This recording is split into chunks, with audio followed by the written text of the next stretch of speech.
Hey everyone, okay, this video I'm going to show my favorite things to make cups and mugs. So I'm going to show how to make a cup with the slab building method, also incorporating darting so that we can change our shape from just being a cylindrical mug that we have done in the past. So you get to learn a new technique with this. I'll give you a piece of clay. You'll want to roll that out on the slab roller.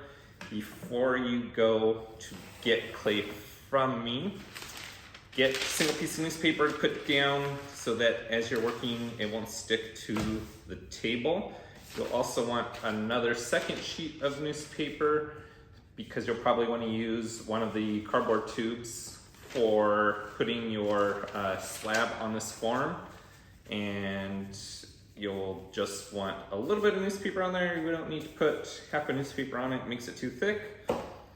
You'll also want a green rib, a ruler, if you're going to do any texturing, stamps, texturing tools, and a fettling knife. So the first thing I'm going to do is very lightly spray my slab. You can see that I only sprayed a little bit of water, just enough to give the clay tool a little bit of some surface area there, tension, whatever sciencey word, that helps it to run across that surface a little bit easier. You don't want to put so much water on there that you're creating like a thin layer of slip on your surface. It's too much, the clay is already wet and soft, and then you're just adding way too much moisture to that as it is. Your piece of clay should be enough for both the body of the cup as well as bottom of the cup, so you want to save some of this. So when I cut my slab out, remember we want to meet those size requirements. So I'm just going to put my ruler towards the bottom, and I'm going to give myself a straight edge on the bottom.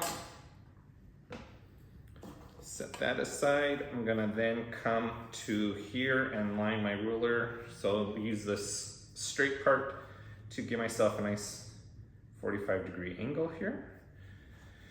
And I'll straighten that. So now I have a slab with a 45-degree angle, and I'm not going to now just cut my slab out of the middle of this. I wanna save some of this for the bottom. So I'm gonna just measure. I'm gonna go on the smaller side. So I'm gonna do 12 centimeters, and I'll make a little mark. I'll come down to the other end, line up my ruler to make a 45-degree angle to this straight edge. Make another mark again for 12 centimeters. And longer ruler is better for this. So I line up my ruler on those two 12-centimeter marks. That will give me a straight line. Whoa.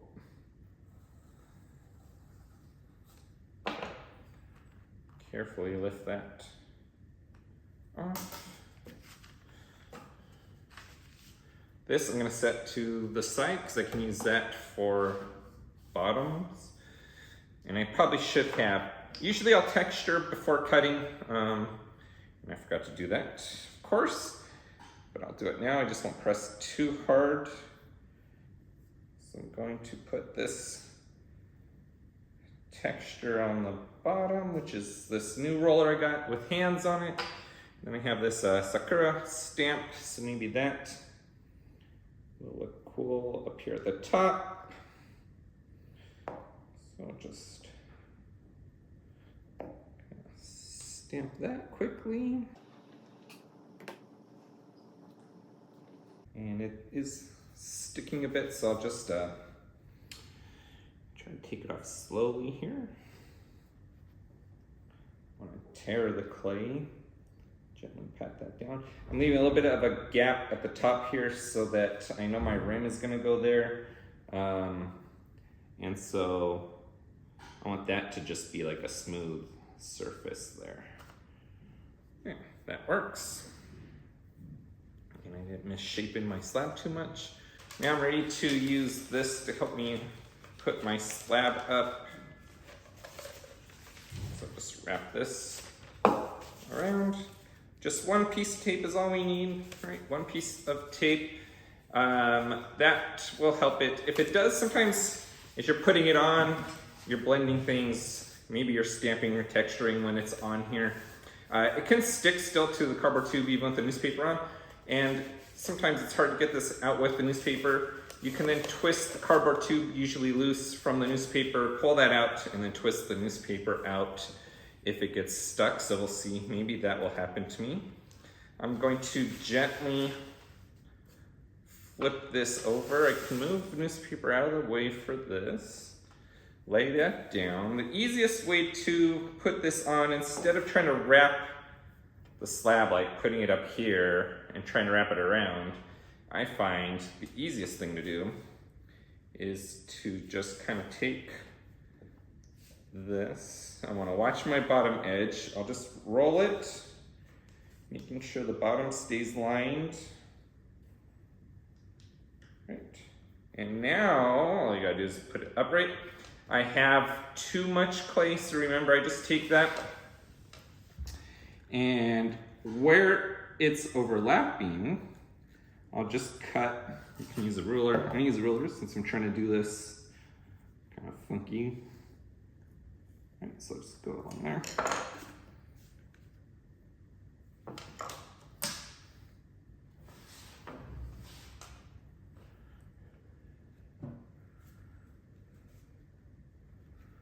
Take out the extra pieces, and then you'll get a scoring tool, score and slip.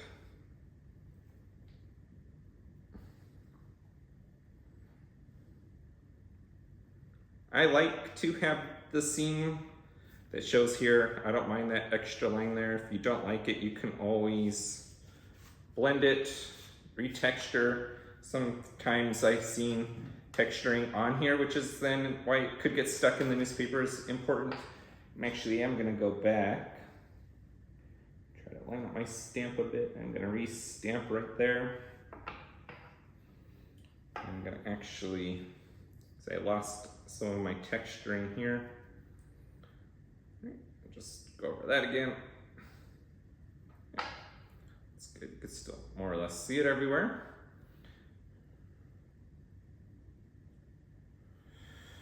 So far this should kind of be familiar. This is how we made our textured mugs last year. So now, I'm going to do a couple things. First, before I start, I need to blend this seam together. Notice I'm putting my hand on the outside and then blending on the inside to support it. Notice that if I turn this, I'm using both hands and I'm turning it. You don't want to pick this thing and start to put it on its side where it then starts to oval back and forth a bunch of times. That's where the surface and the cracking starts to come into play. So you want to avoid that. You can also take a wooden tool that has a smooth edge, spray that with some water. I'm going to carefully flip this upside down now to get the rest of the seam that's hard to reach.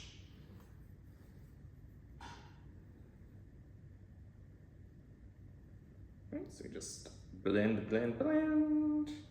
Get that all put together. You can also use a banding wheel. All right, so I'm gonna do both types of darting, the triangle darting and the oval darting, just for the purposes of this video. You can do one or both like me as well. It's up to you what you choose to do, as long as you do at least one of them. So with triangular darting, which is what I did with this cup, it starts to bring it in. The wider and deeper it goes, the more it gets pulled in. It is, as you know, always easier to make the cuts larger than to try to go back and add clay to make them smaller because you cut too much out and you don't like it. I don't worry about it being perfect. I'm just gonna kind of guess. I'm gonna do 4, and I'm just gonna kind of eyeball this. If you want to be even a little bit more accurate, you could take the piece that you cut out of here, put it on top, and then cut it that way if you want them to be all equal. So sometimes I do, sometimes I don't. I don't worry about it being perfect. I just kind of envision where I've made this mark. That's the middle of my triangle. Just score, add some slip. So now you just bring these triangles together where the gap is.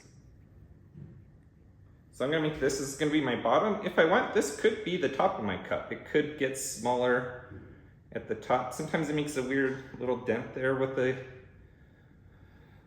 triangles cut out, but I don't worry about it too much. You can kind of press them down if you don't like having that little bump that it creates where the two pieces come together. Round it out a bit. So that is creating triangle darts. Next, I'll show you what happens if we oval it. Refer to the reference image on Google Classroom for the options and techniques of darting. That'll help you out. I'll also have it probably projected onto the screen. So that's that. So now my bottom's gonna go in, and I can actually use some of this extra clay I have with stamps on it for the bottom if I want to. I do want to, before I get too far, is also blend the seams in. I have to be real careful. The clay's really soft, so I'm being super gentle with it, not pressing down. I sometimes see too much pressure being pressed down, and all of a sudden this bottom becomes flattened and you lose your darting. So we want to make sure we don't lose that. Now the next technique is creating an oval shape cutout from here. And again, kind of similar to the triangles, the longer and wider I cut, the more it brings this in. This is a great place to make, like, if you want to do one cut and you're going to make a handle, it's a good place for a handle to go because it goes in and indents in. So I'm going to make a cut. I'll do it on this side, and then I'll spin us around here so you can see. I'm going to do, what do I want to do? I'm going to do 2 small cuts. How about that? So I'm going to cut one kind of oval shape out from here. And this darting method comes from fashion design. This is what they do with clothing to give it kind of that hourglass look. So I have that there, and I'll just gently pull that together. Oops, I should have scored and slipped. So make sure you score and slip.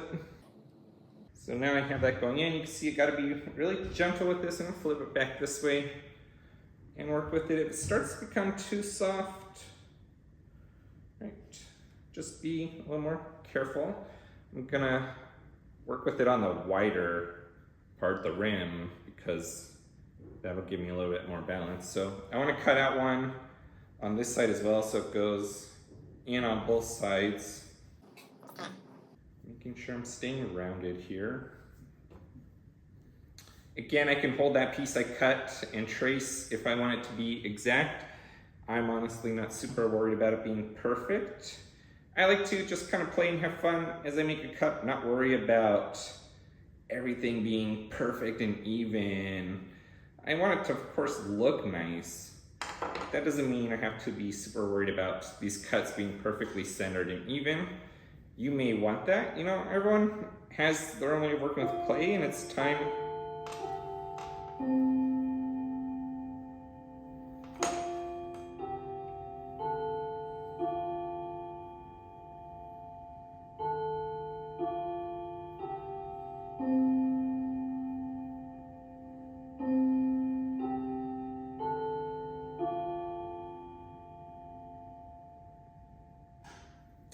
As I was saying before the bell, you know, everyone has their preferences of how they work, and as you get more and more into clay, you want to start to kind of learn what you like and what your style is. So we got a weird funky cup here with both things cut out. You can see this is getting a little kind of funny looking. kind of like it. It's different. And for me, different than what I usually make. That could be a cool cup that then can be held this way, right? Just gotta be real careful with it right now. I'm going to use this texture for my bottom of my cup. I'm gonna cut it smaller. So I got this little texture piece, right? And then I can just lay that gently on top. I'll look from the bottom here so I can cut this out.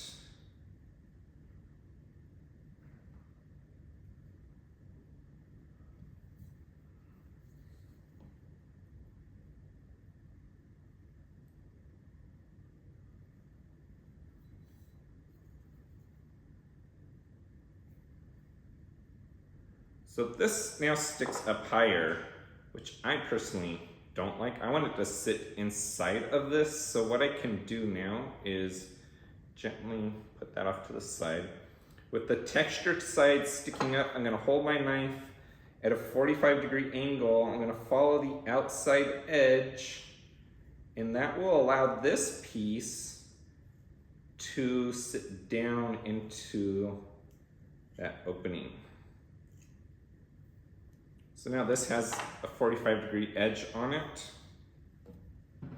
I can also very carefully come over here, cut this a little bit as well at an angle that will allow it to fit a little bit better.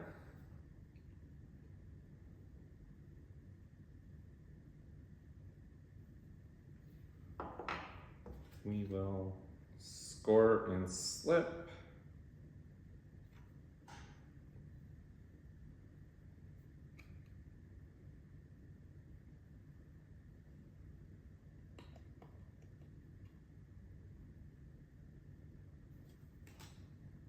And if I can find, oh, look at that, perfectly fits right in. So I kind of will just now go and pinch those edges together.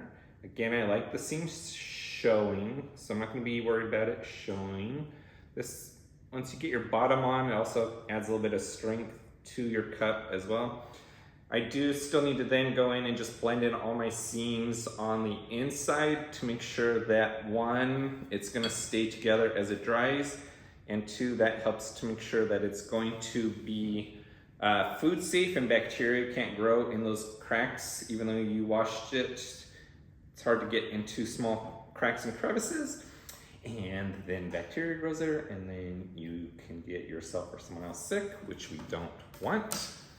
Some last things I like to do is, this is still a little thick for me on the rim. I like to just go, and this is why I leave a little bit of room at the top, because I'll go around and pinch my rim a bit to make it a little bit thinner. That makes it a little bit more comfortable to drink out of, having that thinner rim.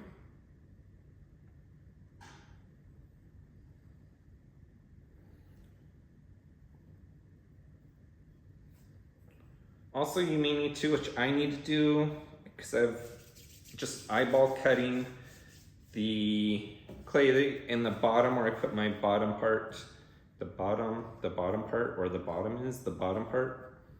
I'm gonna roll a little coil out there. It needs to be a little bit of extra clay. I'll just flatten that a bit. That makes it easier to blend in there. I don't think I need too long. So that will get put in there.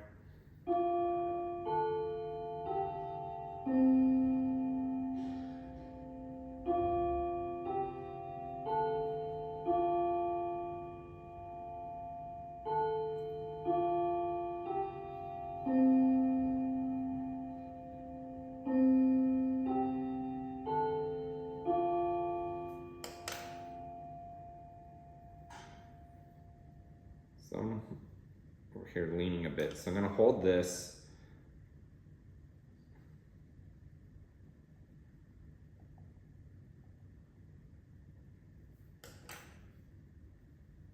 So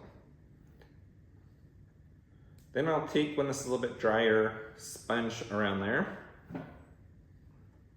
And there you go. So I have a cup, it has darting, it has a shape that's not just cylindrical, that's what we're looking for. If you want to put a handle on, you can put a handle on. Bonus tip, if you want, you can also put a foot ring on there. So this is a foot ring that makes it raised up so it's not just sitting on the surface. So I think they look cool. Why not make our foot ring textured as well? Right, so add some texture to it. Then I'll just use the ruler. And you can make this even thinner. So the wider the foot ring is, right, the taller it's gonna sit, or the higher up it's gonna sit off the surface. And kind of making it raised up off the surface gives it a little bit more elegance. It's more demure. So I have this strip. If I don't want it to be so high, I can cut it smaller, which I think I'm gonna do. I don't need it to go raised up too high off the ground. Right, so that's like a good shape. Again, I'm just gonna line this up at the bottom. Where it overlaps, I'll cut at a 45-degree angle. I do need to be careful I don't mush my mug, or sorry, my cup at this point. So I can take this off real fast.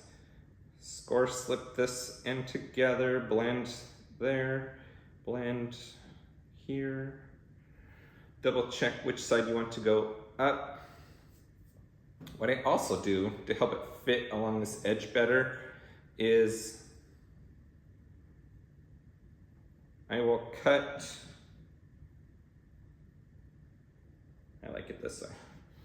I will cut the bottom also at a 45-degree angle. And that will help it kind of just sit down and be easier to blend into the clay body. We'll score.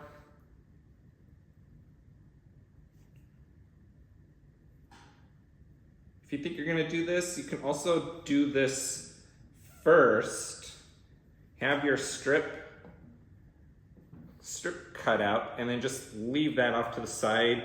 Usually what I'll do is I'll kind of just put it into the shape, right? We don't know what size we're gonna need yet, but I'll put that off to the side and that can start to dry up because right now this is gonna be too soft. If I try to put my cup on this now, it's just gonna wanna mush down. So I'll just gently kind of place this on here so you can see what it looks like. I'm gonna hold it though, right? And you can see that kind of raises it and just makes it look a little bit nicer. Okay, all right, that's how to make your texture cup. Watch this video over again as you're making it. If you need some help, make sure to ask me. If you need some help, I'll gladly come over and help you out along the way. But if I'm busy, this is a great video to return to and get some help as you are watching it. I look forward to seeing all the cups that you all make. I know they're gonna be amazing. They're gonna be great. So let's get to it. I don't know. I forgot what I was gonna say. My words have run out, so goodbye.